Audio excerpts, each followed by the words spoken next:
2 minute. അതായത് സവാളയും പച്ചമുളകും കൂടി എന്തെടുത്തിട്ടു അത്യാവശ്യം തട്ടി കൊടുക്കാണ്ട് ഒരു ബൗളിൽ നിന്ന് അറിയാം. പച്ചമുളകും സവാളയും കൂടി അരിഞ്ഞിട്ടുണ്ട്.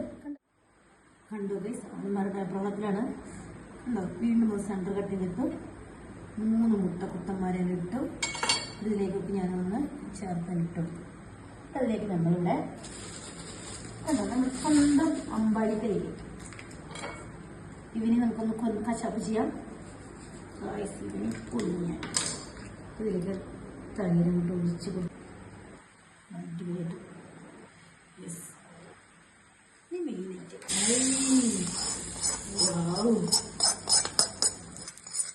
മണം തന്നെ പ്രത്യേക മണം. ഇങ്ങനെ നന്നായിട്ടൊന്ന് മിക്സ് ചെയ്തെടുക്കും.